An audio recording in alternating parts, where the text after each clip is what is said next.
Pemirsa, jalan penghubung Oki OI di Desa Muara Baru, Kecamatan Kayu Agung Oki, dan Desa Pandan Arang, Kecamatan Kandis OI, kondisinya nyaris putus, sehingga membuat warga yang melintas harus lebih berhati-hati. Pengguna jalan penghubung harus waspada dan hati-hati karena keberadaan badan jalan yang amblas akibat kerap terkikis air hujan dan termakan derasnya aliran sungai. Tak hanya satu titik badan jalan yang mengalami amblas. Berdasarkan pantauan PAL TV, ada 3 titik badan jalan yang mengalami amblas dan dipasangi pelepah dan bekas ban mobil di atasnya agar pengendara yang melintas mengetahui dan waspada saat melintas.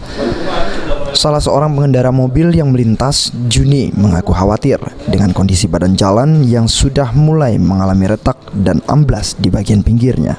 Kondisi jalan sangat memprihatinkan, apalagi di bagian atas masih kelihatan utuh, tetapi di bawah sudah keropos. Tentunya ini bisa jadi jebakan bagi pengguna jalan.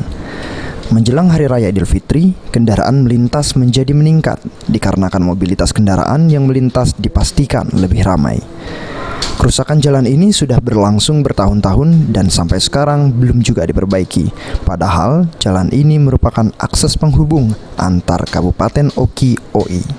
Masih kelihatan utuh, tapi mungkin bagian di bawah sudah keropos. Takut ini menjadi jebakan bagi pengguna jalan. Apalagi situasi sekarang menjelang Lebaran pasti ramai.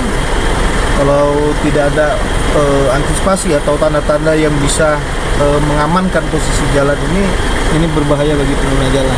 Ini sudah berapa lama terjadi, Pak? Iya, Pak. Ini sudah lama, sebetulnya udah bertahun-tahun ini.